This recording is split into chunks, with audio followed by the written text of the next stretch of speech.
Randy Romo's introduction to off-roading began with riding bikes and quads in the Dumont dunes with his family and friends just outside of his hometown of Henderson, Nevada. We started going to the sand dunes in 1992. Some friends took us out there to Dumont sand dunes and we were immediately hooked. Of course, every year, we had to have the latest and greatest quad and dirt bike or whatever was available, and it's all kind of led up to racing. For 17, I'm running a 2017 non-turbo 1000 and a 17 turbo for Works. Both of them are done by Holes Racing. We bought the 900 from Cody Bradbury. Sierra ended up racing it, her first race at Prim in the women's class. Very first race out, she took third place. She decided to make it a full-time thing, so we ended up contacting GSP Performance and had them build her a brand new center seat.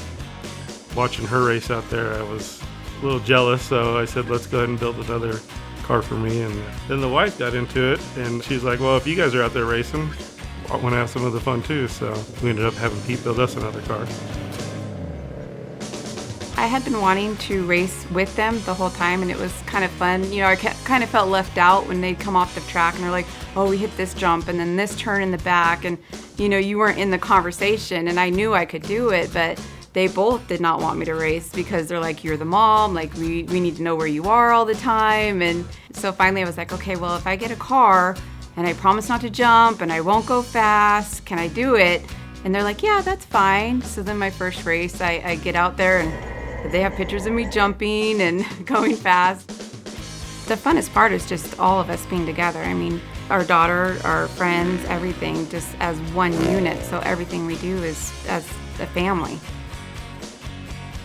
My first race, it was very nerve-wracking because I have had zero race, background at all. I've only had the dunes and that was it. So I was very nervous going into it. I started out in a women's class and I was dominating the girls, and it was a little too easy, so I decided to give myself a big challenge and go up with the big dogs. I first heard about the UTV World Championship when my dad raced it last year. I think the race course is going to be really rough and brutal, and it's going to be a matter of keeping your car together. This year is going to be my first year, so I don't have any high expectations of coming out on top. That'd be amazing, but you have the best of the best. So I just want to finish because UTV World Championships is one race that is very hard to finish.